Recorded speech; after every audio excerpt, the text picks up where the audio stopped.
everybody. Welcome to another episode of Morelia Python Radio. And tonight we are doing our annual breeding episode, breeding pythons, breeding carpets. I don't know what else to say. What else is here? What a doing thing. Yeah. We do this episode every year. We hope that I can bring some new info every year from people ask every year. They're like, what about breeding? It's like, well, guys, come on. There's like 10 years worth of breeding episodes. Plus, we ask every breeder that we have on about. All right, you know what? Fine, we'll do another breeding episode. So yeah, Here we are again. Yeah. So this one, we're going to go through, I guess, if you would say, step by step, from beginning to end, things you want to think about, my experiences, Owen's experiences, and how that all sort of what to avoid, what not to panic on. What to panic on. Yeah, because it can be very intimidating that first year or second year of breeding, and you think everything is going to go so smoothly. Listen, the most dangerous and most stressful thing you could possibly do to your pet pythons is attempt to breed them. Also, the most stressful thing to do to you is to breed your pet pythons. So, and that's a good point. Right. And that's something you need to come to terms with. Like, I've lost animals, you've lost animals, and that will happen if you're breeding. So you need to be prepared for that. And if you have an animal that you couldn't possibly ever think about losing, maybe don't breed. Yeah. Or you should be very aware of what could happen. And be willing to roll the dice. It's not all doom and gloom. I don't want to make it seem it is all doom and gloom. Whatever Eric says from this point forward, he's lying. Yeah. It's all horribleness.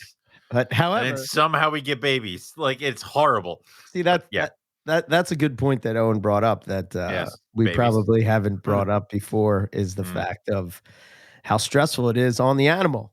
Yes. That's a very, very good point. You need to, because let's put it this way. Breeding season officially started October 1st for me. Okay. And I haven't done anything.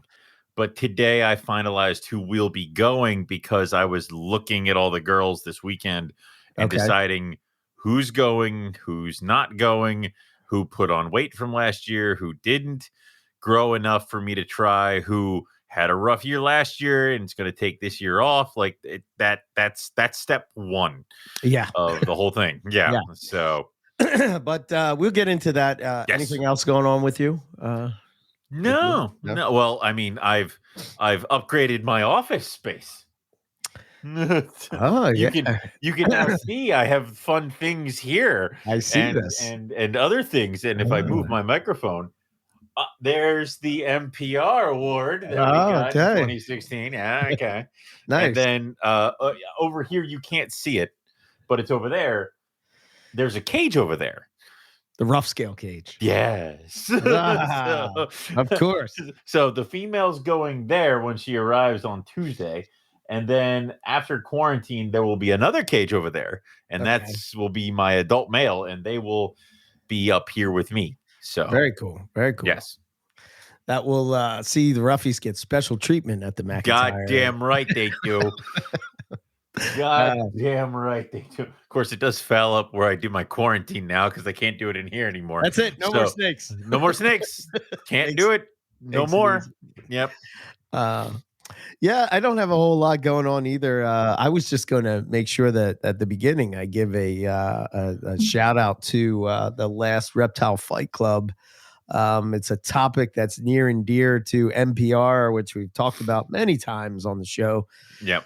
The endless debate of carpet python taxonomy. And I think that, so they had Scott Eiper on, and basically Justin and Scott debated the legitimacy of, or I shouldn't say the legitimacy of some of the different subspecies.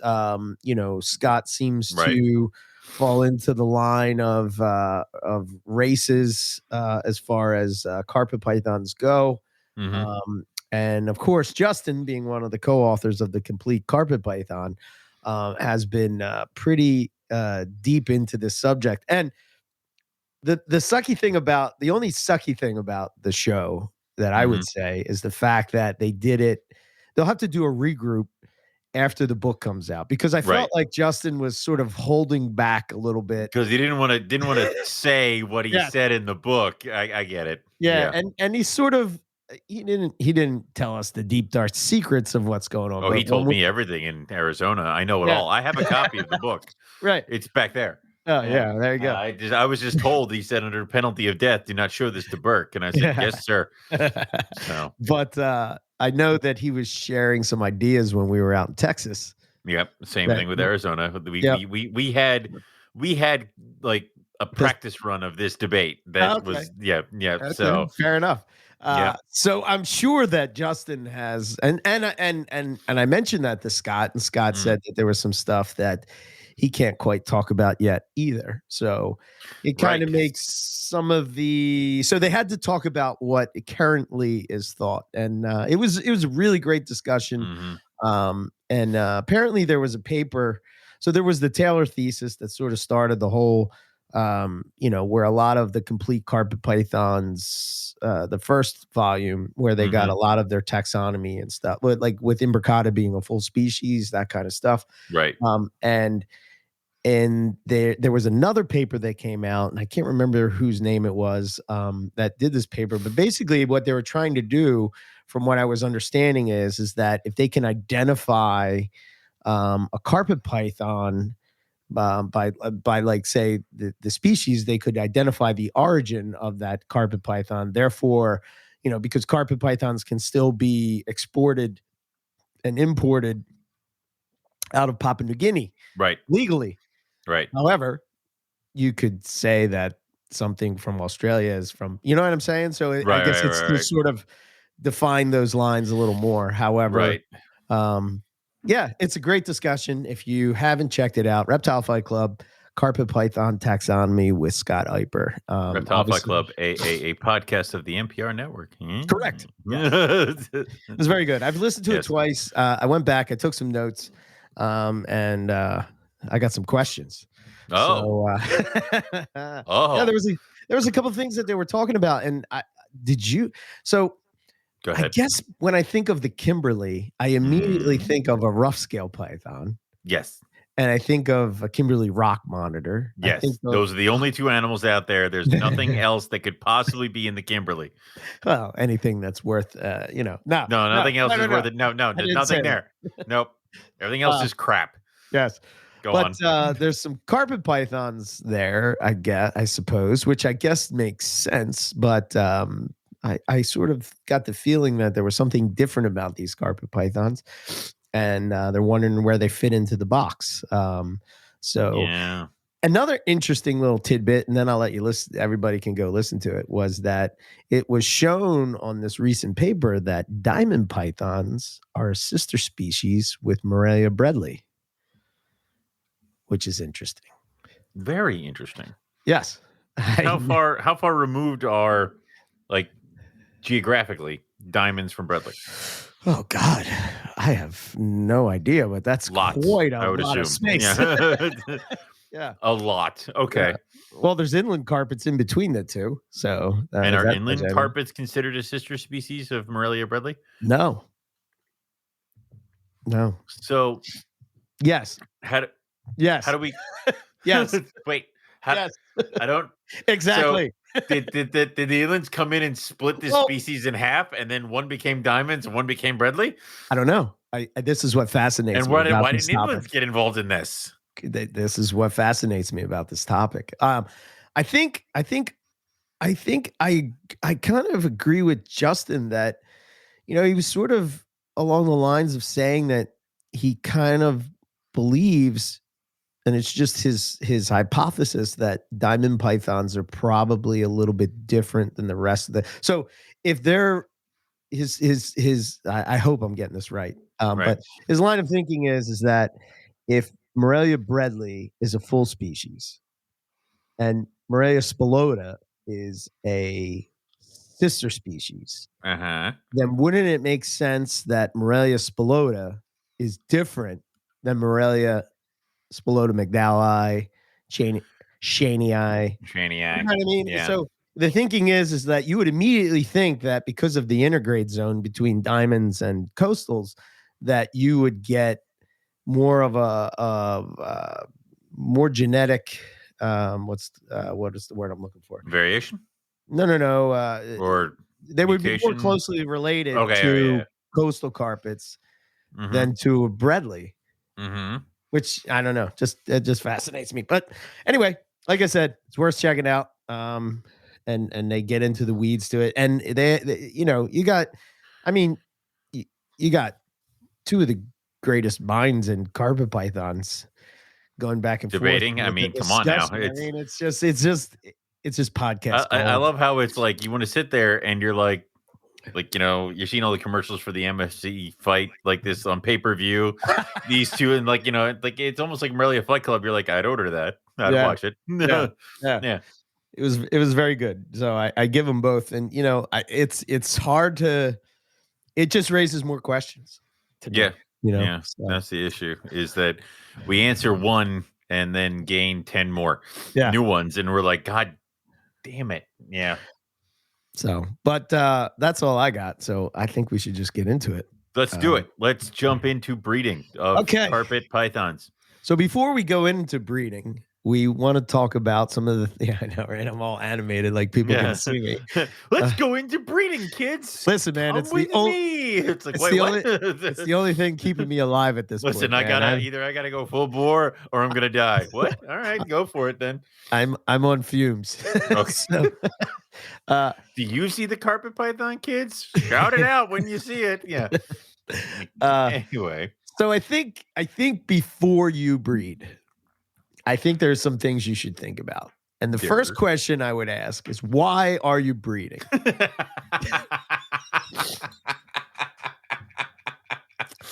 There's so many ways to answer that question. To achieve a certain morph. Shits and giggles. Like, it's like, some of them good, some of them very, very bad. Because I want to, because I think I have the greatest pair of carpet pythons around, because on and on and on and on of many reasons. Isn't that what you do when you have reptiles? Yeah. So there's multiple, but yeah, definitely ask that question first and foremost, because sometimes you might not have to breed it. Like, sometimes you might not even need to toss them together. If you have babies left over from last year, seriously consider if you're going to do the same pairing again. Like, it is. Yeah.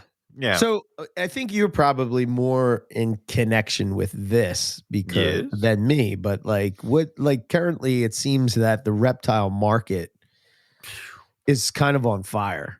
Yeah, let's put it this way. Normally I would have, I don't know, 10, 20 kids going into this season.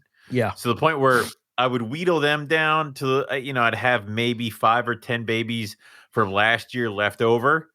And then there was always be that 1 or 2 kicking around that I could never get rid of. I'm down to, not including olives, because they're on their own little separate thingy over here. Right. I think I'm down to 12 carpet pythons left over. Wow. From this year. And then I have nothing left over from last year. And then I have 1 female bredli 100% het stonewash left over from 2 years ago. And that's it out of kids. And then, of course, the 8 olive pythons that I have.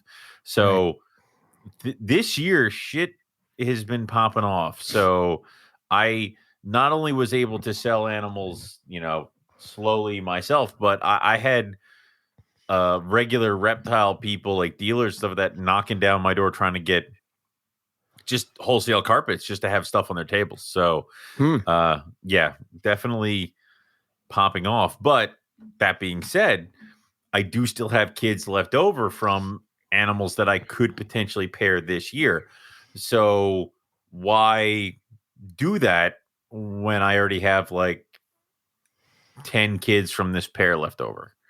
So I don't need to. Right. Why it's okay. That was my biggest mistake when I was younger, is like, well, I have 15 caramel jags, time to make more caramel jags. And it's like, why would you do that? So yeah. I think the thinking is that, at least for me, it was always that, there's going to be more and more people coming into the hobby. I think that the lockdowns or COVID or the lack of being able to travel, whatever you want to chalk it up to, I think pushed people to the internet. I think it pushed people to do things that they've often wanted to do, but maybe didn't have the time to do, which led to research of, keeping a pet. And, you would think that with everybody not working and all this stuff that people would not be doing that, because if you look back at 2008 when the crash was, it was the reptile market was sort of like, oh well, people, I don't know, man. I mean, I think things sold then too. It's kind of things will always sell, but let's put it this way: if you were going to have a vacation or do this or do that, and all that shit got canceled, you had a little extra money, you had a little extra time, you were stuck at home, right? You've always been thinking about getting, you've always been thinking about getting this. I'll get it now, or I'll try it, or I'll expand this, and that's just how it goes. So that's continuing, and it seems to be continuing for a little bit longer than I expected. But don't ever expect to sell everything that you're going to produce. Like that is something you should kind of get in your head as well. Is that when you're trying for, especially if like a morph project, you're going to get 2 or 3 animals on a good year that are what you want, and then the rest are going to be a variation of mixes or matches or normals or that. So be ready for those kinds of things, and definitely take that into account when you're planning a breeding project or your breeding season. Yeah, I think the thing that I didn't necessarily think about when I was going into breeding when I was just starting anew was how I was going to sell the offspring. Not meaning like actually selling them, but how I was going to do it. Was I going to do it with a website? Was I going to do it at a show or classifieds or, I mean, if you're new to breeding, it's really hard to go by word of mouth, right? Unless you're like, really good at promoting yourself.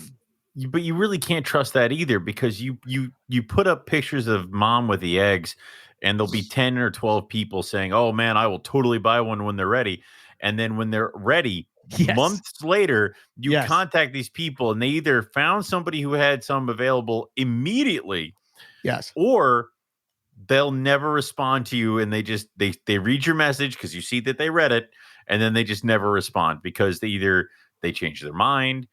Money situations are different, personal situations are different, whatever. It's like you cannot bet on those people coming back to buy when they're ready. Some do, but that's another thing as well. Yeah. I think that a lot of times people, they'll sort of they'll put a pair together and they're not thinking about that part of it. And when it comes to so it's sort of like you'll hear a lot of times, like you'll hear reptile people say things like, man, this person is really into animals, but man, they suck as a business person, and that happens more often than not. I think that selling, just because you love or are passionate about the animals, doesn't mean that you're necessarily going to have this like perfect road to sell stuff on. I think, when I first met Owen, he had a terms and conditions on his website. Still do.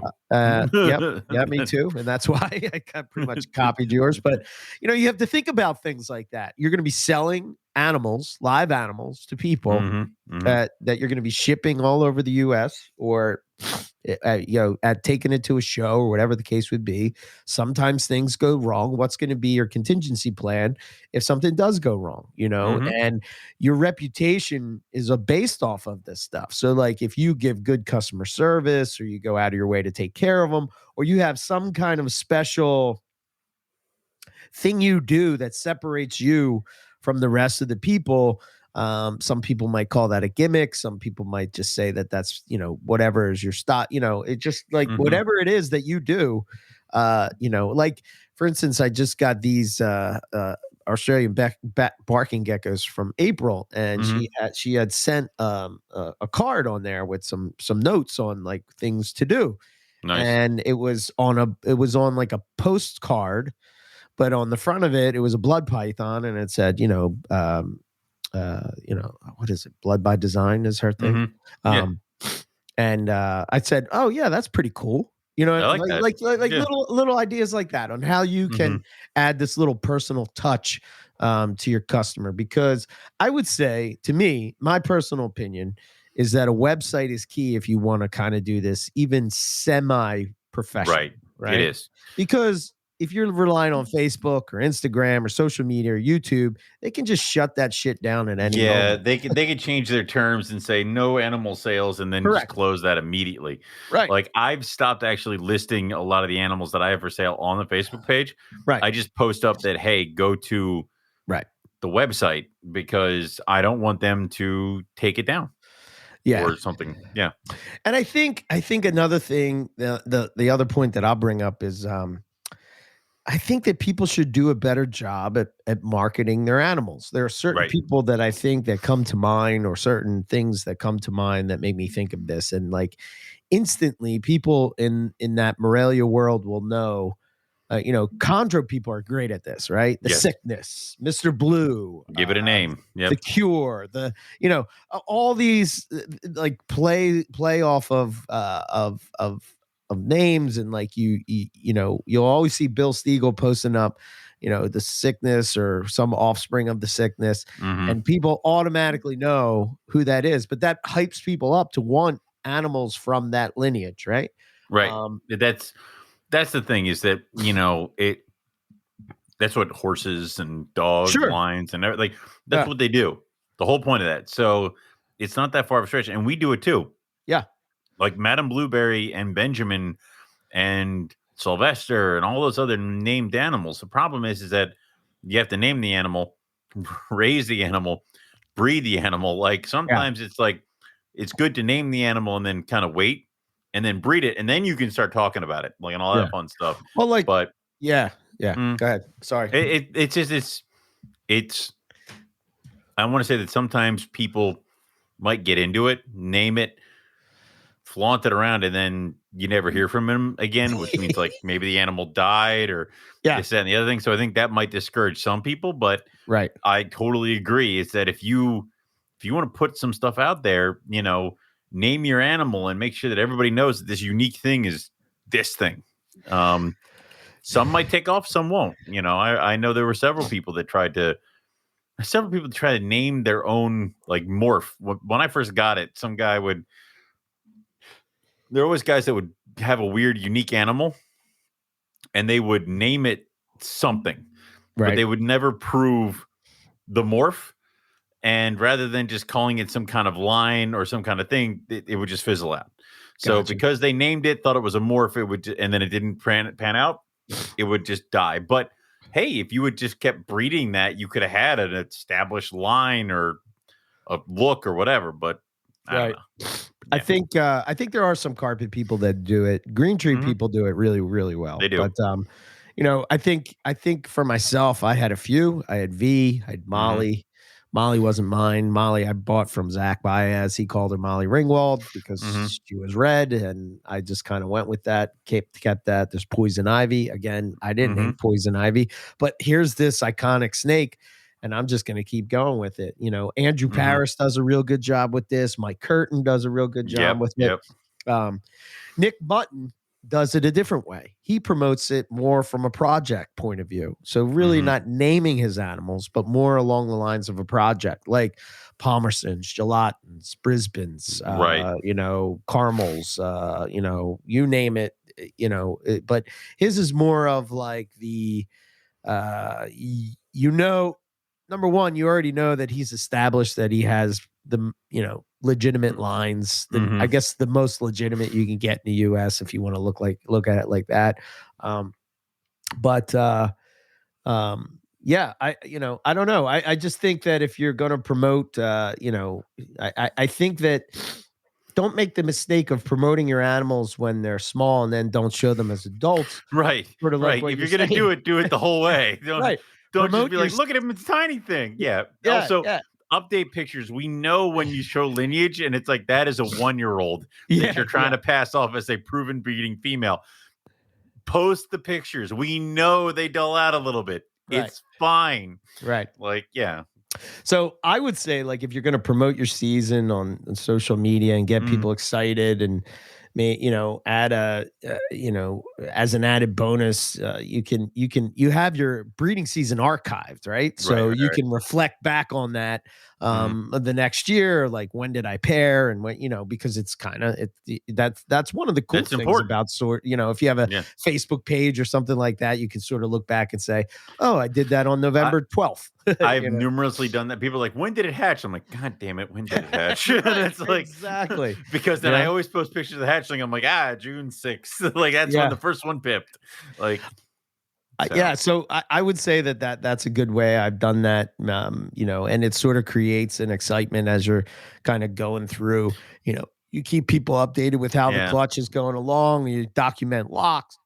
I would say if you're going to do it 100%.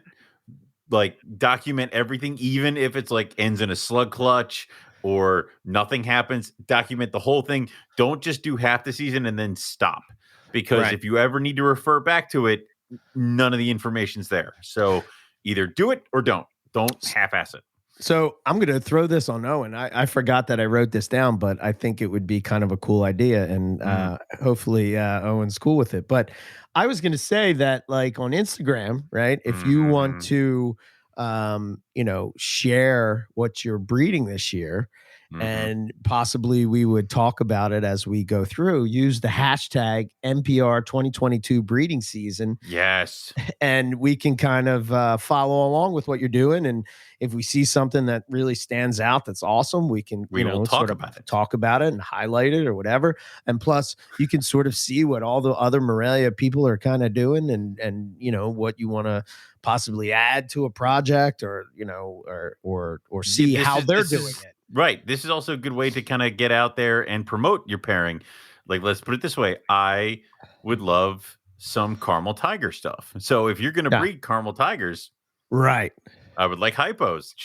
Pack that in there. So if I can track what's going on with your shit and then be like, oh yeah, I'll watch you, that I'll totally, also need ring pythons, but they're not Morelia.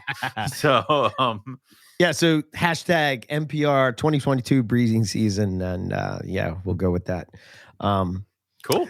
The next point I had was, and Owen sort of already alluded to this, was, are you able to take care of the offspring? Food costs money. Food costs money. Tubs are limited. Like, it's like, there have been numerous times where I've been like, oh God. And then I had to bring in a baby rack out of nowhere, because you always expect not to get all the clutches that you set out to get, but every once in a while you get one more than you should have gotten, and then you're in a little bit of trouble. So food does cost money. Time, you might get twins, there might be problems. You might get picky feeders. Picky feeders. You might get picky feeders that you're going to pull your hair out for. Yep. There's a lot that can go with that, but you need to be ready for that kind of stuff. And obviously it's getting a game plan, having a rack system, knowing what you're going to do for the babies, how you're going to provide them with this, perching, hides, water. Yeah. So it's funny you say that, because I've never said it this way, but let's just say that your average, let's say you're going to have 2 clutches, right? What do you say? 30 offspring? Is that fair? It's kind of on the high end. Wait, who's having the clutch? Because my clutch. Okay. Yeah. 30 on the high end. Right. It's like, out of my guys, 50 on the high end. Like, that's 30 water bowls.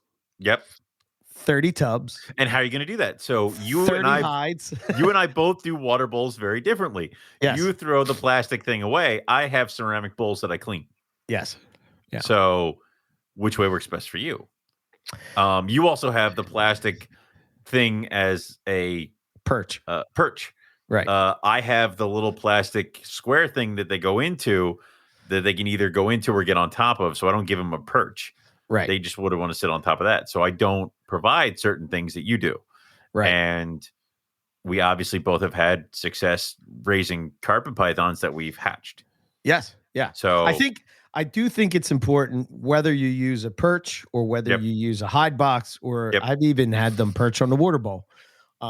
Regardless, I think that baby carpet pythons need to be up in order to feel secure to feed. So I think anything to make them feel secure, whether that's if they feel secure in a hide, up on top of something, give them the options that they can feel safe. And I try not to move the hide if they're in it, unless I got to clean and they're in there and the paper's dirty, then I got to do it. But like if it's feed time, I don't rip the hide box away and then start smacking it in the face with a hopper, like because that will probably not work well.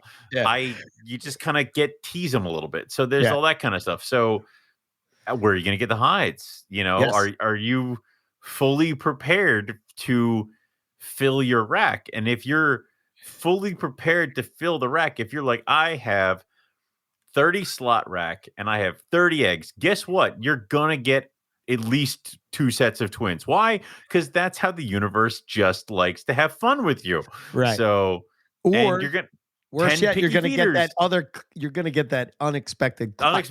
Like you're like, yes, I'm good with my 30 eggs. Wait, why are you sitting like that? Like, that is. Yeah. Yeah. Which has happened, I think, to both of us. Yeah. Yeah. I'm like, my season's over. No. So it's always the bread lie. Come out of nowhere. Sneaky bastards. Sneaky spring breeders coming out of left field. So, I think that you should have all that before the babies arrive. So you should have water bowls and you should have perching and you should have hides. To be honest, it changes. It varies on species too. What works for my carpets and my olives does not work for rhinos, or corns, because their water bowls are so tiny and they can't go in the same rack because they'll try to squeeze out and hurt themselves. So it's like you got to take that into account too. That's also like if you think about this is a thought that I've had. It's like if I'm going to breed Antaresia one year, I'm probably going to back off of other stuff, right? Just because Antaresia is going to be so mind-numbing that you're like, I'm going to have to hit this thing with a toad. Correct. And I don't want to have to think about all the carpet pythons over here while I'm trying to get this stupid little thing to eat. Yeah. Yes. And you're right. You should have prey ready on hand. You should, one of the little tips that I'll give that I used a couple times, I used it a couple years and it worked. Was instead of using like a plastic hide box or a paper towel roll that I've used in the past, I've used those because you can kind of throw them away once they get kind of messed up. And you sort of, the advantage to that to me is that you sort of had a thermal gradient within the hide, right? So if you have a tub and you have the heat, like the back heat, or if you have the heat, even if it's on the bottom, right, it's still going to be towards the back of the tub. So that snake's able to thermoregulate within that hide and be able to go up and down the entire length of the tub, which is advantageous. I've also used sphagnum moss, right? Yep. I think you can buy it on Amazon. It's like you can get it at Lowe's. You can get them at they call it orchid moss at Lowe's. It's in a big bag. Same thing. You can get it don't get the peat moss. That just is dry crap. No, yeah. I got that trick from Matt Minatola. He does that a lot with his short tails when it sort of keeps, I think it's humidity and the fact that they like to hunker down and hide. Bury down under. Yeah. Dude, it's same thing with certain species, white lips, rings, Timors, they're going to need that humidity, scrubs, things like that. So you need to be prepared for that. Yeah. But if you're going to do something, hides. If you're going to do something that needs a humid hide, it's going to need a humid hide. Yeah. And you're preparing for that. If you're not, what the fuck is wrong with you? Why are you doing this? Right. Talk to people that have bred, to the person you bought the snake from. If you're buying from a breeder, this is when it really is advantageous for you to do so, because now you can sort of, it's been 2 years. Drop them an email. You might have touched base or whatever, throw them an email, throw her an email, whatever the case would be, and say, hey, so how did you set up your babies? Or, and if you run into a problem, you can always hit them up when there is an issue, like, what they're going to probably know best on which way to go with the because they produce the animals. So also one of those things of like, should I be doing this? Yes, like that's fine. It's okay. Right. Like that everything should be fine. But of course, the idea is that also you know your animals. Right. Watch them.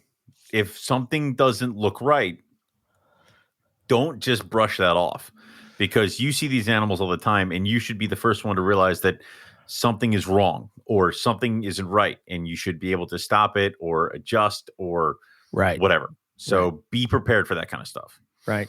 I would say another thing is to keep notes. Yes. There's a multitude of different ways you can do it. I use my phone. I use the Apple Notes app. I used to use Evernote. I used to use these things. The reason I like to use the digital notes is because I can take pictures. Yes. And put the picture with the note, right? But I have, if you listen to old NPR episodes, I had my copybook where I had all my magic tone book. Yes. Yes. Yeah. Some people just write on blue tape on the cage. Some people use index cards. Some people use Post-it notes. Some people use Excel spreadsheets. Some people use. What do you use? I have a notebook that I get. I get a notebook. One notebook every. It's a small notebook, kind of like the size of this one. And I get one every year. Right. And it just is downstairs, and I just write it out. And then I have the NPR calendar. So when we start getting close in the female shed, it's on the calendar. Right. Write it down, right on it. Be like, this is when to expect eggs. Right. So 3, because I usually do day 60 for eggs. Right. Is when to look, but then I'll start really annoying the female. Right. Glance. That's the thing. Again, why I love cages. I just walk by and I'm like, I haven't seen her for 2 days. I'm gonna check that box, and then usually she's in there with the eggs, or she looks like the only part of her that is upright is her head. I'm gonna come check on her tomorrow or late tonight, and I guarantee you she's gonna be laying at the same time. So. But yeah, you should write it down, because it also helps you keep. I have a whole, I have a bunch of Word documents in my computer that is for every species what the temps should be and when we start and when we're doing dropping and everything like that. Dude, I'm getting so rammy. I'm like, must start getting ready for the season. We will start prepping and dropping temperatures the day after Thanksgiving. All right, we have some time. We're gonna wait now, but we're ready. It is. Right. Yeah. It's got cold here fast. Oh my, that's why I'm punchy, dude. That's why I'm punchy, because this isn't the 72 degrees at Christmas kind of a deal. I'm like, ooh, there is frost everywhere. Let's get this stuff going. Let's push buttons. Let's do night drops. Let's open doors. Right. Oh yeah, I'm excited. I got to pair the Crebo because they breed before everything else. So I got to start getting them ready. Because they're both still torqued up and ready to kill and eat anything in sight. You ever seen a Crebo eat a trout? No, I bet you it's cool. It's horrible. There's a lot of blood in a trout that I was not expecting. Rainbow trout, steelhead trout. It was a rainbow trout, I believe. Okay. Yeah, I don't know. Mike Curtin gave me a bunch, and it was gruesome. Oh boy, yeah. Rainbow trout can, go back to my fish cutting days. Yeah, she ate it. But yeah, there's a lot of fluid I wasn't expecting. Still kind of smells like fish down there. Yeah. But anyway, yeah, dude. So that's the other thing is that, I've gotten a good clutch out of the Crebo in the past 2 years.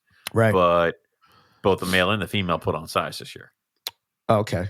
So pushing it a little bit further.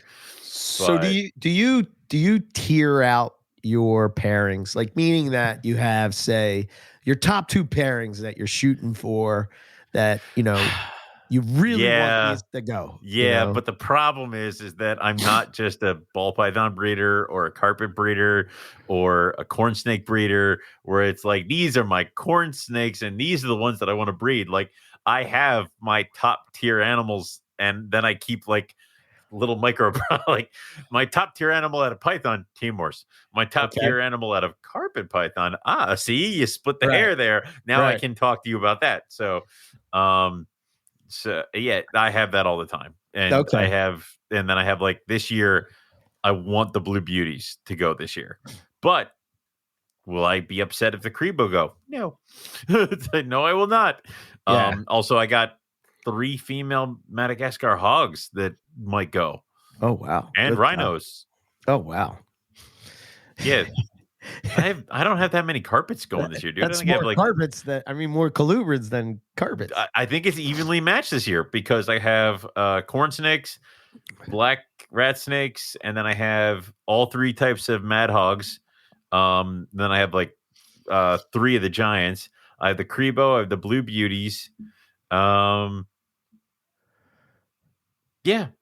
And then I think I only have I think it's maybe 6 carpet pairs, including breadlie. Oh wow. Okay. Yeah. I kind of go. I kind of tier stuff out. So I have like a top 2. Yep. And it could be any species, but specifically, whatever is the one I'm most excited about. Like, for instance, this year it would be probably. See, this is a hard year, but probably I would say diamond pythons and inlands are probably my top 2, right? Yes. And the difficulty with them is that it's different from anything that I've done before. So it's sort of like that's right. You've never produced diamonds or inlands. Yeah. No. So it's kind of like even though it's breeding carpet pythons, it's kind of like venturing into the unknown, which is kind of fun in a way. That's I love that part. But that's my most fun is doing it, and then you have that moment when the eggs come, you're like, holy shit. you have that moment of holy shit, I did it. It worked. They're here. And and then in the back of your brain, you're like, this is step 2. They still have to hatch, you moron. And then you have to get the babies going. Like, it's all that stuff. But for that brief moment, you're like, oh my God. So super excited. Yeah. But that's something else where it's like drastically changes, where it's like, I can breed carpets without even trying. Yeah. The breadlie I have to push. And I have to figure out how I'm going to do that this year because I fucked myself up. Because normally I would put the Timors in the same cage and then I have an open 6-footer, and that's where I would put the breadlie. But now the Timors have a joined cage, so they have that tunnel thing, so they're going back and forth. So I don't have a open cage because at any second the Timors could come back into the other cage, or a breadlie could go into the Timors cage. So I can't do that. Right. So I have to figure out where I'm going to winter the breadlie this year. I think the reason that I sort of look at doing it in a tier type of thing is because I want to focus. I think at least the first couple times I breed a species, I want to focus all of my attention to details of breeding that species. So if I'm breeding diamond pythons, although maybe I'm going to breed gelatins, but at this point, to Owen's point, I can sort of, I kind of know because I paid attention to breeding them. Because I watched the first time I did it. Correct. Yeah, I sort of know the signs. I sort of know what I'm looking for. There's also the thing of like, if you got diamonds but you didn't get gelatins, you're not going to sit there and be like, I'm a failure. Like, it's like, all right, no gelatins this year. Like, it's fine. So focus on the new stuff. I mean, dude, I want water pythons this year. Yeah. No one cares. No one cares.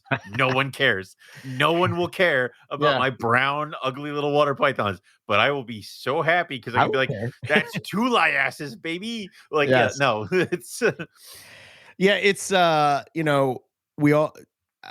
I think that especially when you're breeding some of these more difficult to breed species, I think it requires a level of attention that you sort of want to I'm not saying that it can't be done, but if it were me and I was breeding it, I would try to focus as much as I could on that because, and again, this is just my observation. It could just be my bias of what I see in the world, but it seems like the people that kind of hit those harder to breed species have focused on that species. You know what I mean? And they've really like sort of like geared in to sort of figure out what's going on. And that's what you have to do. Like, let's put it this way. My new cages are arriving in December. Okay. So I will be able to stack up the white lips, the golds, and then I'll have one open 6-footer to put the blacks in. Okay. So my black phase white lips are not big enough yet. I think they need another year, at least for the female, to put on some size. So I'm not even trying them this year. Okay. I'm going to winter them. I'm going to do everything I normally would do if I was going to breed them, but I'm not going to do anything else.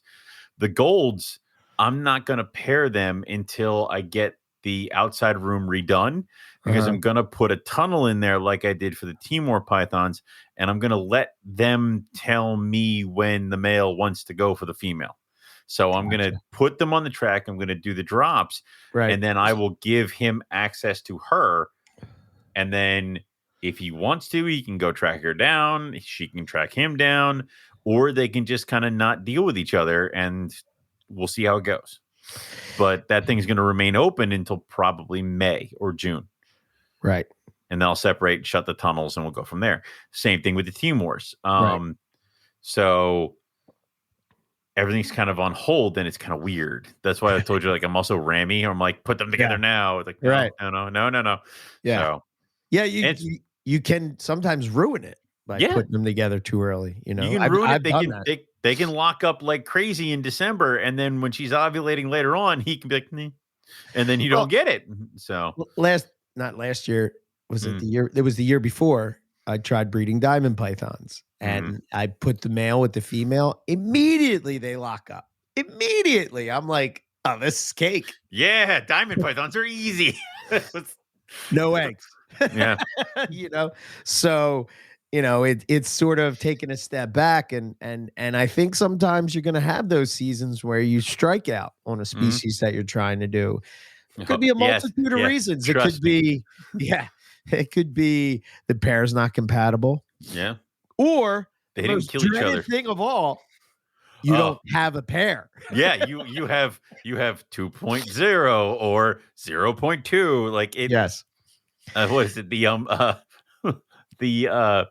caramel jag head exanic jag that I got from you.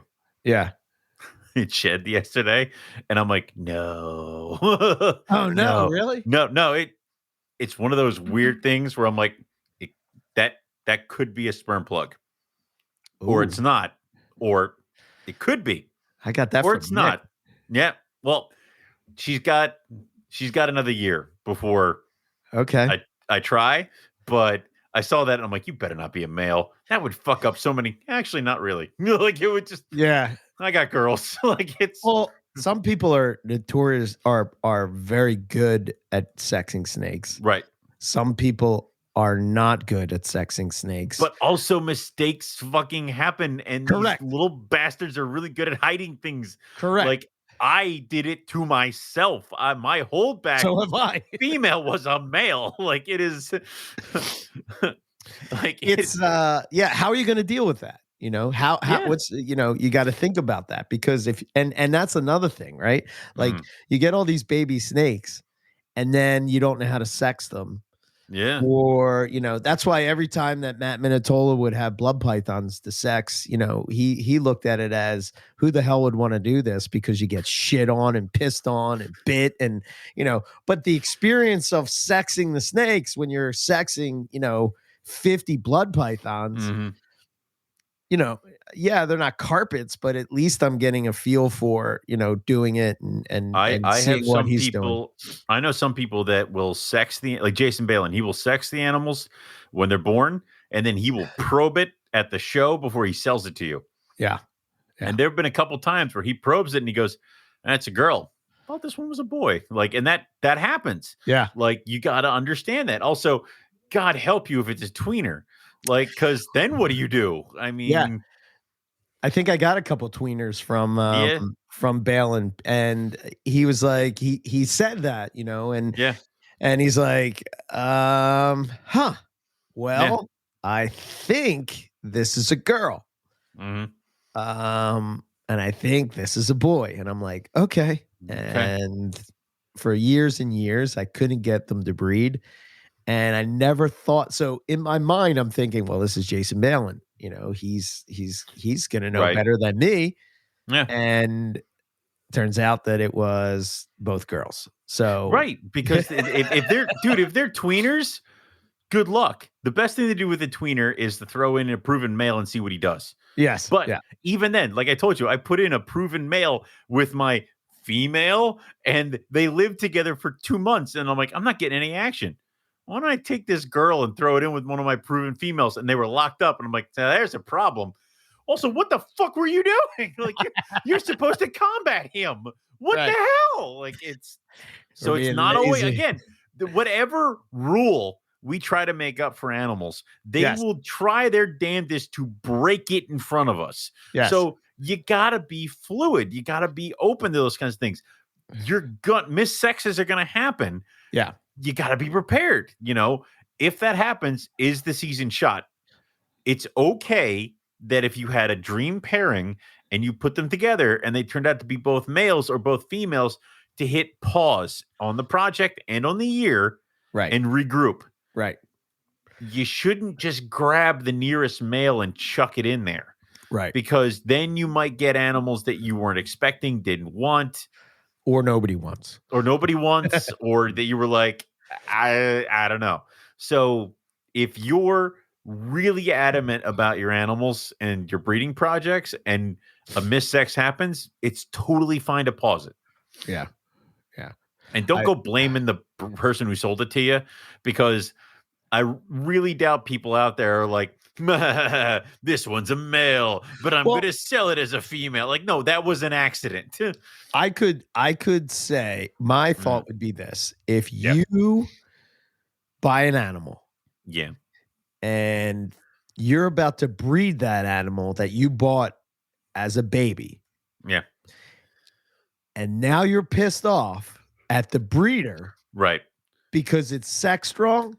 You're an idiot. You had several years to figure this shit out. You're like, at that point, listen, it's your fault. You can be pissed at the situation. It sucks. It does. We've all been there. Wait, I think it was my jungles for the first time, right? Because I was breeding the zebra jag, and I put him in there. I'm like, I think that's combat, but I don't know, because that's a zebra jag, and it looks kind of weird. Let me try with this other one. Yep, that was combat. Like, because there's combat. So I think that if you're going to buy animals and your intention is to breed them, you have to do your due diligence when that animal comes, the day you get it, to go and probe it, pop it, take it to the vet, get it popped, probed, whatever you have to do to verify the sex. 2 years, 3 years, 4 years later, that's on you.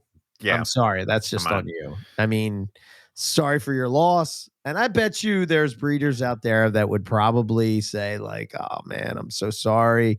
You know, I have this extra male. Let me send them to, I mean, and that's to each their own. The exception. Yeah, that's the exception. Plus, it happens. Yeah. Deal with it. Like, again, I wasn't tracking down who sold me shit. Like, it was just, all right, well, got another one. Yeah. Regroup, move on. Like, what's the thing is like adapt, overcome. Like it is. Yeah. Which, I mean, this is the thing that like going from the python world to say the lizard world, right? It's like nothing's sexed. No one knows. You just buy a bunch of them and hope for a pair. Thunderdome over here. Like it's just like well, here, buy a group and hopefully you get hopefully one of them will be a girl. If not, whatever. I'll sell you more. It's cool. Yeah, things like you can't really sex blue tongue skinks. Right. You can't not monitors. Geckos who's got it the best out of everybody? Tortoise people. This one is an innie. It's a male. This one is a flat one. It's a girl. Yeah. Done. Like it is. Yeah. I mean, there's ways to do it, but like I'm saying, I think that's probably the number one thing that you should do from the get-go is sort of, just make sure that you have a pair. Again, it's another, we're all talking, we haven't even got the breeding yet. This is all preparing. Number one, make sure you got enough room and time and sanity for offspring. Step two, make sure you have a pair. We're an hour in and we haven't even talked about breeding. Now step two. But I think that the most important part of breeding, and like I think people have this idea that, for us in the Northern Hemisphere, we start breeding in, say, November is when our breeding season starts, right? Some people go in Well, October, it November, to varies fall. because let's put it this way, there were some years where, like I said, it was 72 at Christmas, and I'm like, I'm never getting Yeah, eggs. right. And the breeding didn't happen till later. So it depends on the cold weather. You have to be prepared for that. And that also, right? That Yeah. also will affect your breeding season. Like we've had years where the East Coast in our little section of the US, most of the people that like if one of us have a shitty year, usually all of us have a shitty year.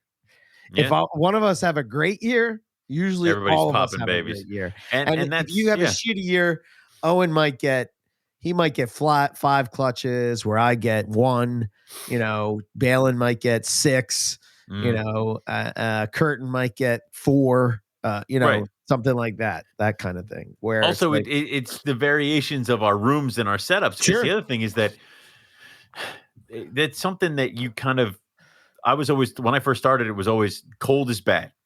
Yeah. Packing as much heat, insulation, this, that, and the other thing. But if you don't have an opportunity to allow them to get to a certain temperature. Correct. I found out I had more success if I leave the snake room doors wide the fuck open, during winter, and I let everything just drop because if I kept the door closed, it would hold in enough heat to not let me to get down into the 70s or lower. Right. That being said, I need certain places to get cooler, certain species to get cooler. So I got to separate out animals. And, I'm very mean to the big animals out. And that's the other thing. This year, I'm not breeding my normal female olive python. I'm giving her this year off. Okay. So I'm trying another female olive that I have. Okay. So I'm going to try to do everything I can. And hopefully this olive python will breed under the same formula that other one's breeding. And that may not happen. Like she might not do anything. I've got 2 males that I'm going to try to put to her, but I might get no olives this year. Right.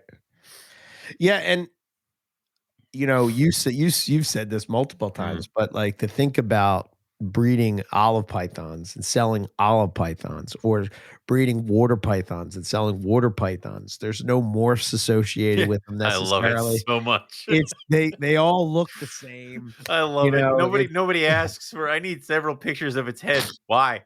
It's green like the rest of them. It is. Whereas like that's another thing you have to think about, right? If you're going to be selling animals online, how are you going to be able to capture an image of that animal? Have you ever shipped animals before? Yes. That's a mind-numbing thing all in its own. Yes.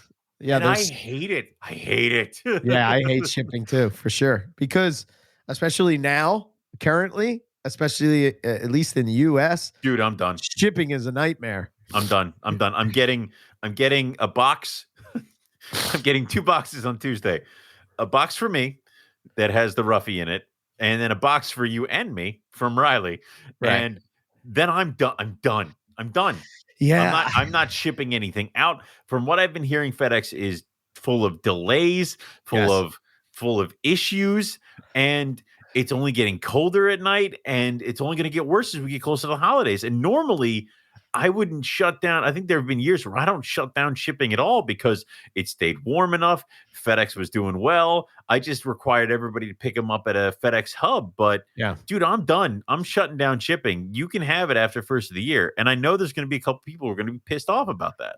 But yeah, I got to send out some snakes to some people. And because I've been so sick, I've screwed up the window, and I'm kind of nervous about wanting to send them until after. I would do it. If you're going to do it, I would do it in the next week. It would go to a FedEx Cub, and then as we get closer to Thanksgiving, kill it.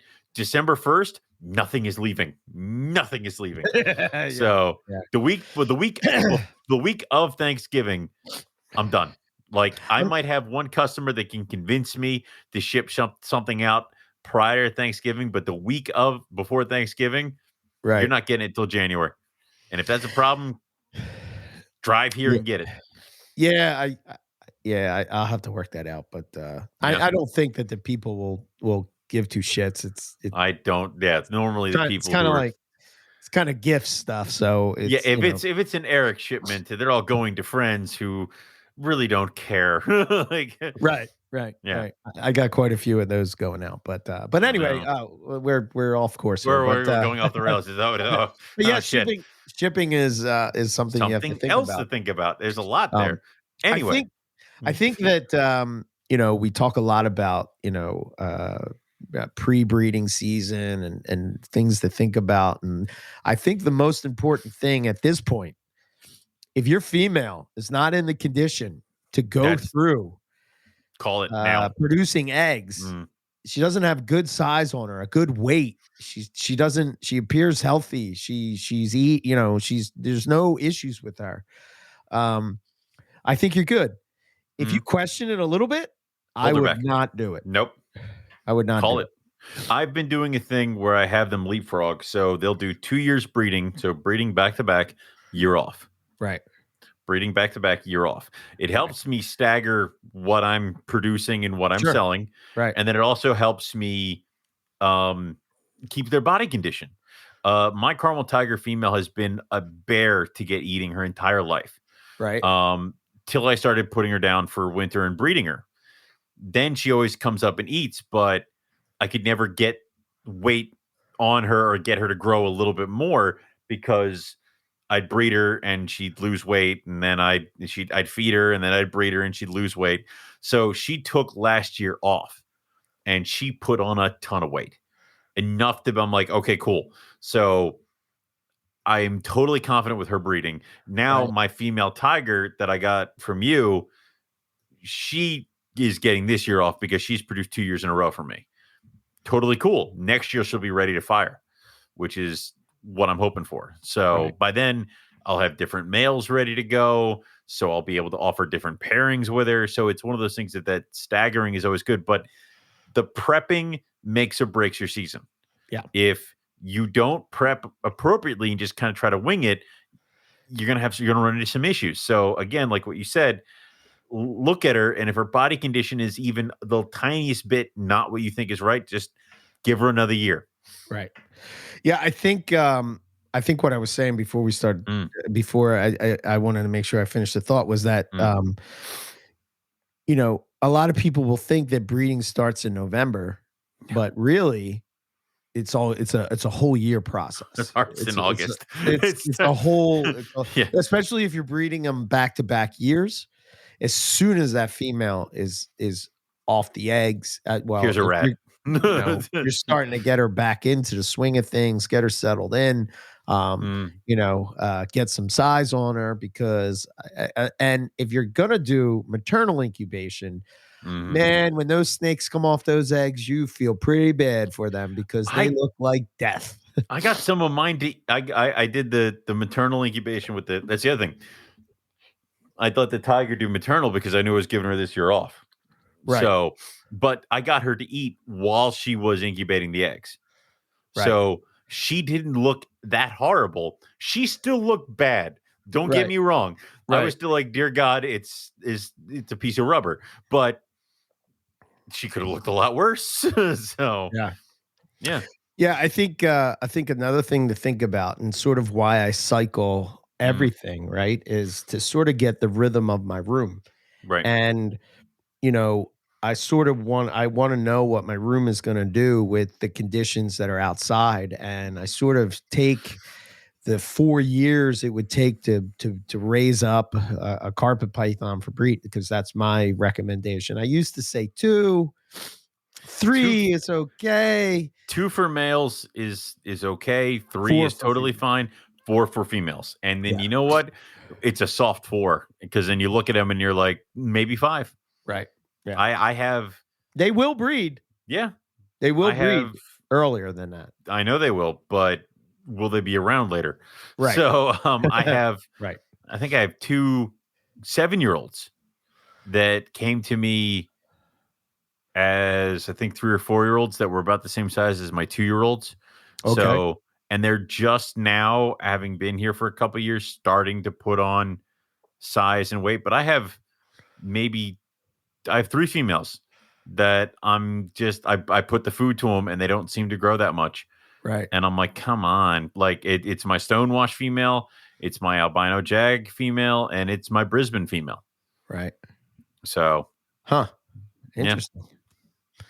Yeah. I think that, that'll give you plenty of time to sort of, and I would even take notes on your room, what's the temperature at, and today with the technology today, you can get one of those Wi-Fi thermostat humidity things. You can put it in your room. You can put a couple of them in your room. You can just check your phone. It just logs it. It just puts all that data. You don't have to do anything. You don't have to be there. You can look and see what the temperature is your room. My day, we had to walk around with a temp gun. Yeah. It's crazy. The technology, you take advantage of it, So yeah, that's the females are really probably the more important part of the puzzle when it comes to breeding. Right. Because the female has to actually do the work, right? The male, if he doesn't breed, nothing bad happens to him. He just goes back in his cage. Right. Like it is. Yeah, it is. And that's why it's always the like, well, I think my male might be ready. All right, give him a shot. Right. Really? I'm like, yeah. If he didn't breed, he didn't breed. Right. Not going to hurt him. It is. Right.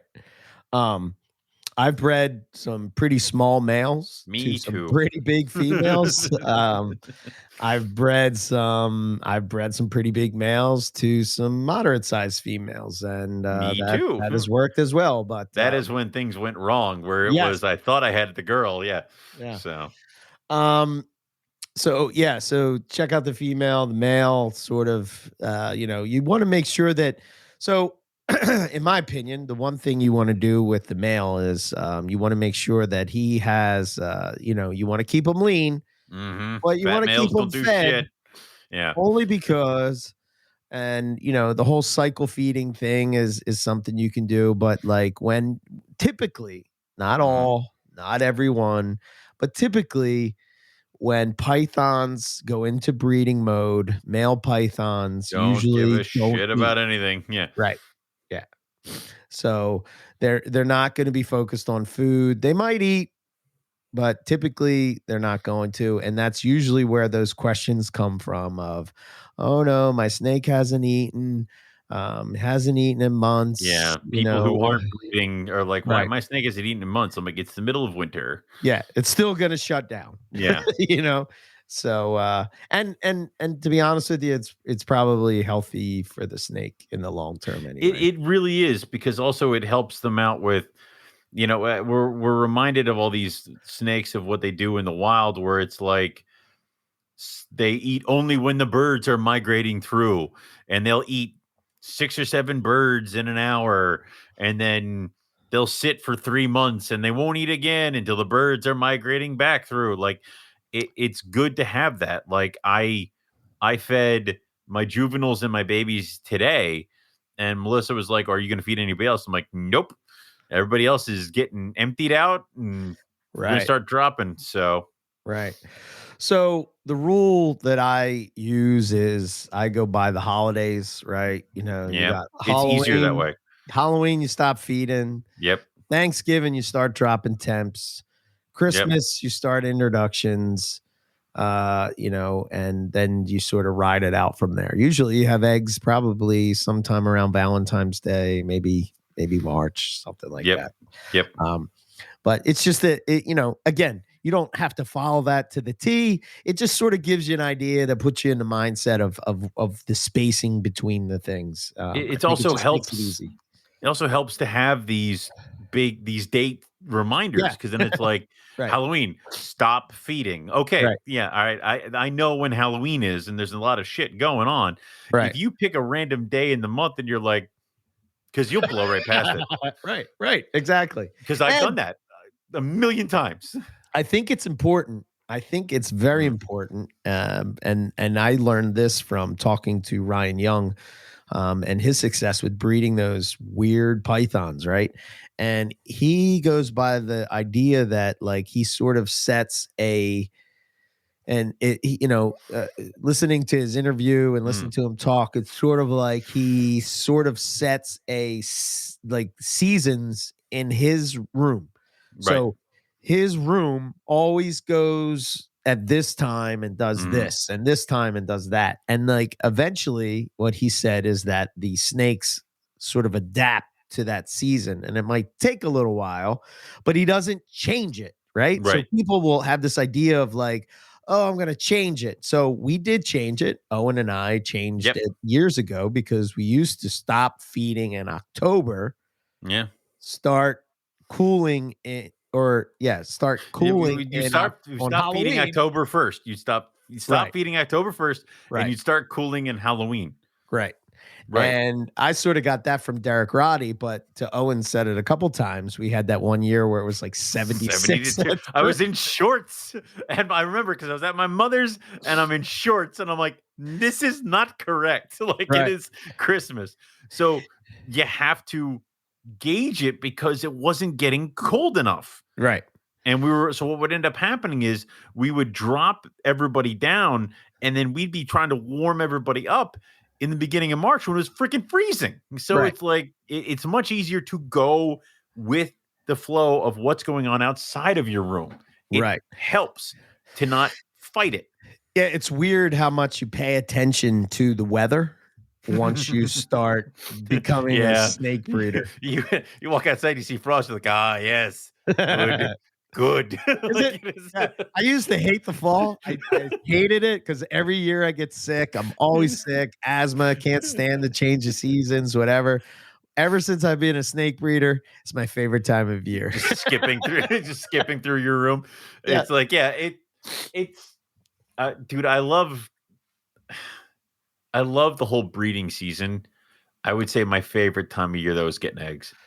Yeah. Like it is my I because again, you have that thrill and that excitement of opening the bin, knowing she's in there, Right. and not knowing whether she's got eggs, whether they're slugs, whether this is happening, and then you pop it open, and if you have even one good pearly white egg, Yeah. that's your day. Like Yep. everything is so awesome. Yeah. 100%. And then like this coming season, maybe not this season, probably gonna be next year. I get to try roughies again. Oh, nice. Nice. It's like, okay. I'm not panicking, Right. but That's awesome. yeah, Good, because I need a male. I'm working on it. Anyway, so I think so we've talked about, things you have to think about. We've talked Prepping. about Yep. prepping the animals and what you have to think about. So really to me, I've sort of like, again, just all my talk on NPR and whatnot is that we've sort of come to the idea that, and again, I'm throwing out this number, but it doesn't necessarily mean that this is the number. But if there's, Right. say, 6 things that can get pythons to breed, right? You got to hit like 3 of them. Yeah. If you hit 3, they're going to go. So Right. I'm going to just use an example of what those 6 things might be. Right. It could be temperature. Yep. It could be humidity. Yep. It could be feeding. Mm-hmm. It could be lighting. It could be what else can I think of? Presence of another male or presence of the male. Correct. Yeah. It could be I mean that's so if you're it was interesting on our NPR chat they were showing today Scott has this thing where it's sort of simulating storms. Right? Yes. I don't know if that necessarily would work for carpet pythons, but that would be something white lips, Timors, rings. I mean, plus, dude, when is the time when you need to make sure that your males are in with the girls? When the pressure drops. when the pressure snowstorms bombs. When everybody else is running to the supermarket to get bread, milk, and eggs, which I don't understand. What are you doing? Are you making French toast in the dark? I don't get it. Anyway, when they're all doing that, you're running your ass home and you're putting the boys in with the girls. Exactly. That's where they need to be. I have been in my snake room during a blizzard seeing all of them being like all the males spurring the females. I've seen locks like crazy 100%. During a snowstorm. Yes. When I am at work and people are yelling at me because there's no more bread. How am I going to survive the next 2 days? The next 2 Locked in days my without house bread. with Sir, no you have bread, bread in your cart. Like, it is, I don't understand. no milk, and no Milk, eggs. eggs, and bread. Which, if you lose power, those are the first 3 things that are good. Like, I mean, milk and eggs. Why would you do that? I want you to know that the only thing that I'm thinking about is like, oh, I can't wait to get home. I can't wait to get home to so put I my don't have to animals. listen to you freaking yell at me anymore because you can't prepare yourself to be an adult. And I just want to pair my snakes because I know as soon as I come home, I'm to your point, right? So this is my first cue that things are going right. Yes. Right.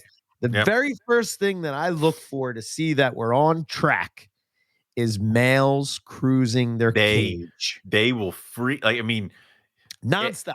Right. All right. Yeah, listen, you ever gone downstairs in your snake room and turn on the lights after they were all off and you see everybody is doing stuff or moving into the, like, all of a sudden you turn it on, like your one rough scale's like up against the glass. Like, I don't know. Yeah. It's like, anyway. How dare you? Like, it's but like cockroaches, they're all just freeze. But with I don't think you can see me. I don't think you can see me. I think you see me. Don't move. But with cruising males, they don't give a shit. They're up against the glass. They're like, if you keep them on paper, the paper is now a wad in the middle of the cage because all they're doing is just race tracks all around, whipping around. And you know, you also got to understand is when you do the introductions and you put the male in with the female, it is going to be automatic whether they're going to be okay. So somebody's going to like go beelining, whipping all around like crazy, trying to get away, pull them apart. Right. If they just kind of checking each other out, I've put them in there, and before I can let go of the male, he's already like doing this, like spurring, like as he's leaving my hand because he already knows what he's supposed to do. But you know, that's the other thing. Put him in. If everything's cool, walk away. Come back in 10 minutes. You might get locked. You might see locks. Like, that's how quickly it can happen. That's why people every once in a while have a accidental clutch where they put the male in with a female for a little bit while I was cleaning the cages.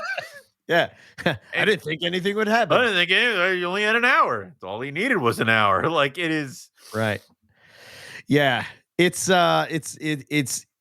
well, it goes back to the whole idea of reading your animals, right? So, again, I think that like you sort of have to set the stage. The animals know what they have to do. They know, you know, I know Owen makes a joke of it, but like it is pretty simple to, you know, put boy snake with girl snake. Boy snake with girl snake and then baby snake. Like, it's, it's so simple. Listen, I'm not an intelligent guy. Like, I am not one of the like herpetological doctors out here. Like, and somehow I've done it. So it's a thing, you know, you can do it. It just requires you, and some species will be more difficult. Obviously, that's true.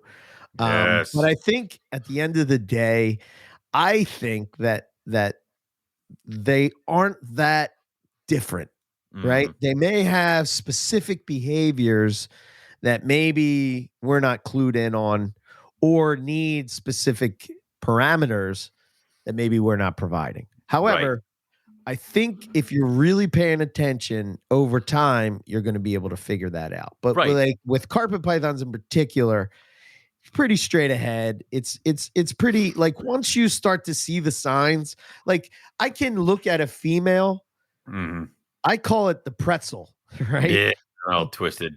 So when you see a female and she's about to lay eggs, like I'm talking like they're coming in the next 24 hours. Right? Maybe 48, but at least in the next 24. She is in the most uncomfortable looking, like you're going to open the cage or look in the tub or, you know, the egg box or whatever it would be, and or the nest box, and you're going to be like, what is wrong with this one? Like, this just doesn't seem right. Like, you know? God, is she all right? Because she's going to be, like I said, the only thing that might be still upright is her head. Everything else could be all looking twisted at her stomach, and, her back, like all twisted up. And then here's another thing that I can just look at a female snake and know she's coiled on eggs. I just well, I should say a The python. beehive. Yeah, there's a certain look that they have that you're It's just one of like, those things. You oh, pull the bin open and you see her, and then you close it, and you're like, yes, yeah, yeah. yes, and then you open the bin again. It's like, But these are all things that you learn from doing it, right? yeah, yeah. So it's really kind of thing. So I guess like once you start to see, the males cruising around or whatnot, and you kind of know that you're in the ballpark, the temps outside are sort of dropping. You want to start to drop the temps in your room, right? So Right. whatever your cycle is, if you're going to do a 12-12, so like I think it depends. I don't know. I'll get your thoughts on this after I say this, but like I think it depends on the species. Like say you're breeding like green trees or say more Indonesian type stuff, you could probably follow a 12-12, and I don't think that they're going to be too affected necessarily by a light cycle. Like I'm Right. sure that the fact that there is a light cycle will affect them. Yeah. If But the I don't lights aren't think it's on going to matter 24 that hours a day, yeah, it's probably yeah, good. right. If if you're like, well, today I only did 11 hours and, it's like, okay. It's not the Okay, end of good. the All world, right, but yeah, it's sort of not. Yeah. have some sort of, Yeah. like lights go off at this time and they don't go back on. Right. Period. Get yourself Done. one of them little red headlamps if you have to go in your snake room, whatever the I've run case may around in be. my snake room with a headlamp. Right. Right. It's like herping. Yeah, it's Yeah. like herping, but you're cheating. You know where Yes. all the snakes are. Right. If you find a snake while herping in your snake room that you weren't expecting, Things have gone wrong. congratulations. Things have gone horribly wrong. Right.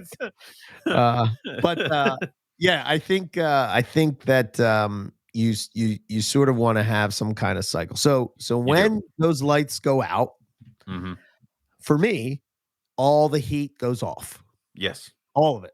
Yep. Everything. All the heat. All Yep. heat. All belly heat, all basking spots, all ambient temperature, room, whatever the case would be. I think there's this idea that pythons have to, at least for me in the early days, like I couldn't wrap my brain around the whole temperature thing. It was Right. it was hard for me to understand, and I always had this idea that it's more like what people do with colubrids, where you drop the temps And you and leave you them there. leave them temps. That's Yeah. not what you do with pythons. No. No.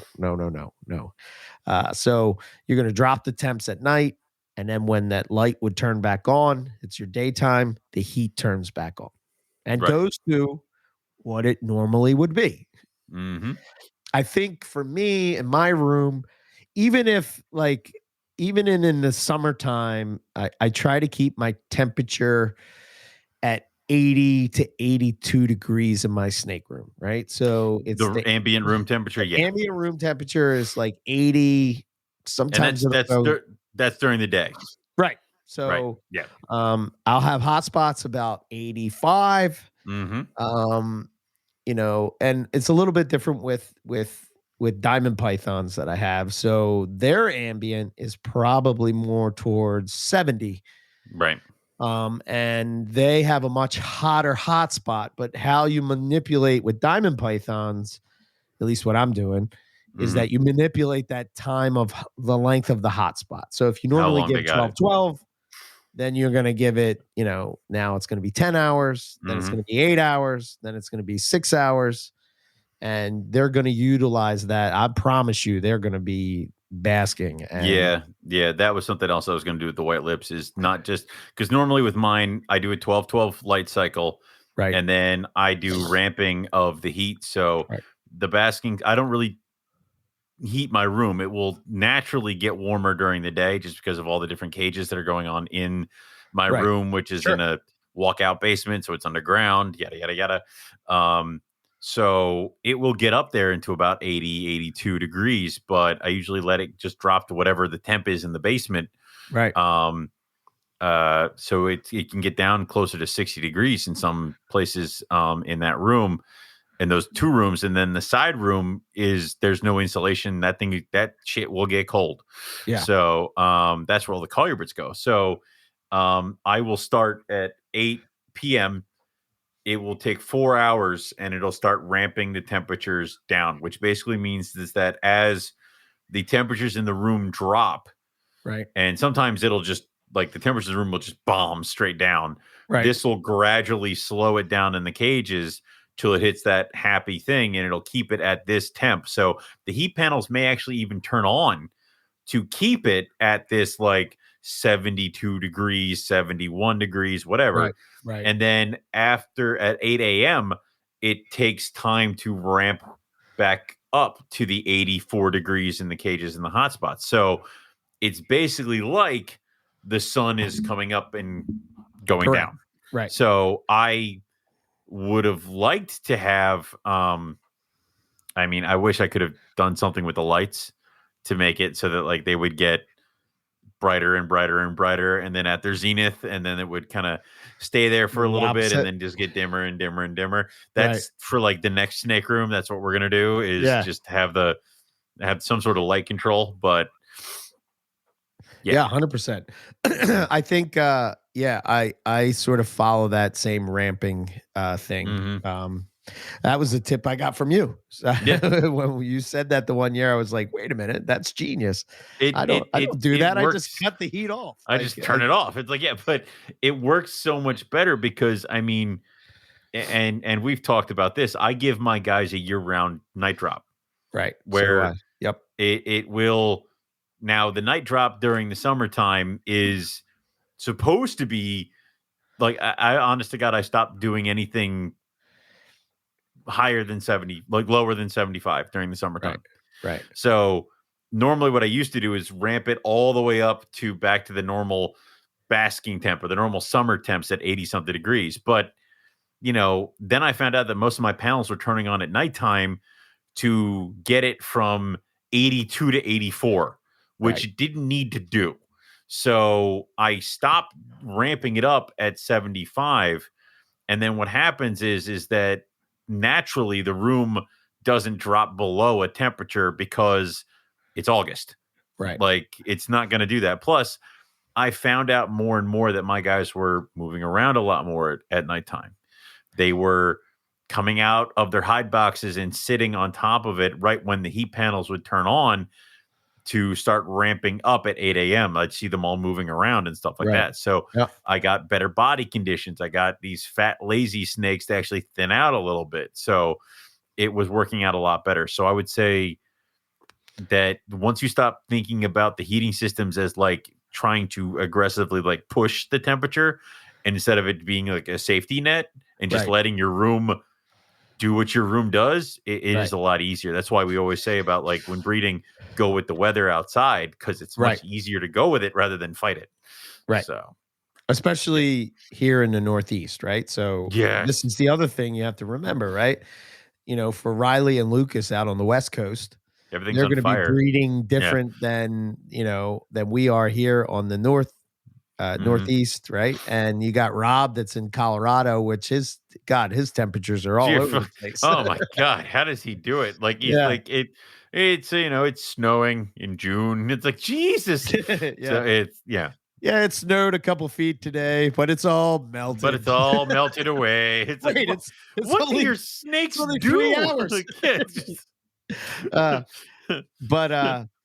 So I think so I'll mention this, right? So over the years, what I've learned is that what I struggle with is that when the heat kicks, so when I turn the heat off at night, I do have a safety net in my room, right? So my space heater is hooked up to a thermostat, and that thermostat is set at 70 degrees. So basically it's going to take that room down to 70 degrees. For the most part, that does not turn on. You know, like if we get those a couple times a year, we'll get those really cold days where it's like, you know, it's like 2 degrees or something like that, you know. And it's one of those you don't want to go to work. Yes. I don't want to go to work. No one wants to do anything. Nobody wants to do anything. And those are the days where I'll have that on. But what I found is, especially even during the day, right, the heat becomes dry. And it's very, very dry in the snake room. So I hook up a humidifier during the winter And I have it come on for a couple hours a day, and then I'll have it come on right before the lights will go off at night. And what I found is that it really it feels like a lot like what I felt when I was in Australia in Cairns, where it was 70 degrees, but it didn't feel the same 70 degrees that it would be in my stateroom in the wintertime, right? Yeah. Yeah. And I felt with that humidity, that humidifier, it's sort of, I don't know the science behind it or whatever, but it felt more like what I experienced when I was in Australia. So I've been thinking about that for like the White Lips, the Timors, and things like that, where it's like maybe it's not the temp, maybe it's more of a humidity thing. Could be, yeah. For species that are so geared in with humidity. And I'll tell you right now, also running a humidifier is a great way to avoid all the rough, crappy winter sheds. Yes. Because, oh my God, nothing's going to shed right. No. Nothing. No. And then if you have larger pythons, like I said, that deal with things like humidity, like White Lips, Timors, retics. Retics, yeah. Oh my God, retics, dude. yeah. The only reason my retic shed appropriately the last time is because I took its bin and just soaked it. Like I just soaked it with, like, the moss was dripping wet. And then I shoved that 10, 11 foot long jerk in there. Right. So, yeah. Yeah, I think when it comes to temperatures, when you're talking about pythons, I would say that the low end of the spectrum, in particularly carpet pythons, right? And we're talking about jungles, coastals, the majority of Morelia. This is what we're talking about. Right. Yes. So 70 degrees would be where I would shoot at, and it's a gradual come down, right? Yes. So. And that's sort of why I use a thermostat, right? So I can control that a lot better, right? So I'll do a couple weeks at 78. I'll do a couple weeks at 76. I'll do a couple weeks at 74. I'll do a couple weeks at 72. And then I'll go to 70 and I'll leave it there. And then I'll do a couple weeks at 72, a couple weeks at 74, a couple weeks at 76, a couple weeks at 78. I have an alarm set on my phone. It says check the temps because, well, you're right. Carpets, you can adjust with that. It's other species you got to get a fuddle with. And like you said, colubrids, you just unplug it and walk away. Right. So, but Herpstat is the best in my opinion with those kinds of things. Yes. Because they give you the night drop automatically. And they give you the ramping where you can tell it how long it's going to take to get to that temperature. Yep. And I used to be like, it's going to take 2 hours to get to that temperature. Then it's going to take 3 hours. Now it's like everything will take 4 hours to get there, but here is the end temperature. So, yeah. Right. Yeah, it's the technology does make things a lot easier to control. Easier. You know, but then I always think I'm getting in my own way with the technology because it's like Dr. Ross is like, I bred them in a basement with it in a box. I'm like,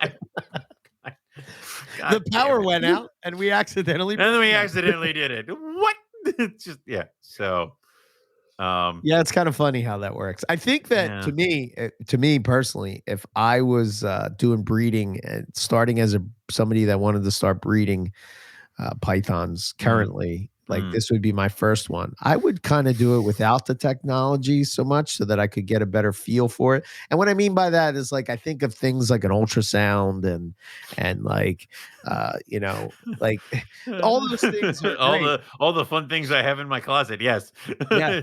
They're all great, right? But if you learn on the ultrasound, you never know what it looks like to see the female and just look at her and visually see her, right? You should do it you should not go and get an ultrasound and all the other things and stuff like that your first go around or the first couple. You should learn to see it because how many times have you ever been faked out by a female that you thought was gravid and turns out that was the off swell? Many times. Yes. And you hate it every time. And now I'm watching for it. Yeah. Because you need that pain. Yeah. I think where the ultrasound does come in handy, right, is when you got your feet on the you got firm footing, right? You got a good base to start with. And then you sort of see these cues and you can sort of like get some scientific data that will either say you're wrong or you're right. She looks swollen. I'm gonna check. Nope, she's fat. All right, well, but and that's for the other things. Like last year, I ultrasounded the Timor in May, and we saw follicles, but they were not very large. Right. And then now he won't leave her alone now. Like he's got access to his cage. I redo the water in there. The heat's the same, but she's in there with her, and they're in the box together. So who's to say that I didn't get them to breed because I was putting him in there at the tail end of the season, right? And they weren't getting in there and weren't getting it done. And now that he's had access to her in October, right? Who knows? Right. Yeah, it's always a wary because I did that my first year breeding is I've put them together too early, and I thought I was on the right track because I saw all the right signs, and then I got nothing. I would also don't try to overstretch your males, because I had one male that had bred 2 females in 1 year. So then the next year I gave him 3 girls and I didn't get any because I was moving him constantly. Yeah. And he just was not in the right case. All 3 girls ovulated. I thought I got them all, and none of them produced eggs. I think when I did more of the morph thing, I probably did males to, I think the most I ever did was 3. I think you should think anything above 3 is I can't. I mean, you can probably do it, but I don't know. I mean, I think that's one of those things where you're like trying to put all your money into a high-end morph male, and you have these females that might be head or whatever, and you're trying to, at least that was my thing, right? So like, right, yeah, have an albino jag, and then have like a zebra head albino and a caramel head albino and a tiger head albino, and sort of like I can produce all those different types of albino stuff. Wasn't that always the thing, is that you get the 10 high 32 quart rack, and there's one male, and then the other 9 are his females, and he just works his way down, which you could probably do in some species, but I think you're stretching it. Probably, corn snakes, but most well known for that. So my recommendation would try to stick with a pair. If you have to do, you can do more. It's nothing wrong with it, but I don't know. The first year I would do it, I would stick to a pair and kind of leave them together, right? So, which leads us to that, right? Like putting introductions. Basically, when you start to see the male cruising around like that, that's when I introduce them. I introduce them at night. It's always a little nerve-wracking for me because I've had a couple times where female is still in mode of I want to eat, and hits him. Yeah. So if that happens, domestic disputes happen. If that happens, cold water. Yes, 100%. I used to have a bucket of ice water when I did my Cali Kings, and I mean, dude, Cali breeding, by the time she's done in there, the California king snake, her entire neck area is all carved up because that's where he bites her to hold on for breeding. Oh shit! So, they're not gentle. So, oh boy, okay. But you like, if that makes you feel better, do it. Have a bucket of ice water. Have a bucket of cold water. I will say this: that if it's a bredli, that bucket of cold water ain't gonna do shit. I've used Listerine. That has worked. But luckily, I have never had the other snake kill the other snake. Right. So my injuries, yes, but no killing. Right. And amazingly, if you have reptiles in the right environment and you're keeping them correctly, they're pretty resilient to things like cuts and wounds and little Neosporin will go a long way with and you'd be surprised. Like here's the thing that's gonna happen is they're gonna look bad, they're gonna have a scar or scab, they're gonna shed off the scab, and there's gonna be a gaping hole where the scab was, and you'd be like, oh my God, the snake is going to die. And then the next shed, that hole gets smaller and then smaller and then small, and then it's gone. Yeah. And the scales might be a little fucked up, but that's it. Yeah. So I always watch probably for the, I mean, for me, I kind of look at, I think you said this already, Owen, but like you can kind of tell within the first couple minutes of introduction on how things are going to go. Yeah. You know? If you see the female sort of, trying to get away, if you see the male trying to get away, I would pull them apart, you know? Yeah. If you see them sort of like, there's always this, like, I always have this nervous, like they'll kind of like go head to head almost. And it's like, oh God. They kind of like look at each other and you're like, oh man, that's right before they strike, before they think it's a rat, you know? It's like that hesitation of, what is this? Yeah. Like, wait a minute. Yeah. My other favorite is when the female doesn't realize the male's in there. So she starts throwing her body, like as he touches her, she's like, yeah. And then like eventually that just stops, or again, I've had males and the female may not be receptive at the time, but she's not panicking. But I've had males immediately go in there and start spurring the female, and then the female just throws them off, and then they just kind of, all right, well, that didn't work, and then he'll just hang out in there. That's a great sign, right? Yeah, because they're in there. She didn't kill him, and he didn't try to combat her. So you're off to a good start. Right. Plus. I usually look for, so if I feel that they're okay, I'll let them go the night, right? Yep. There have been years where, I guess because I'm excited or whatever the case would be, I'd wake up in the middle of the night, come down, just sort of take a peek and see what's going on. What are you doing? Nothing. Sometimes I would see spurring. Yeah, right. Yeah, where are you going? Nowhere.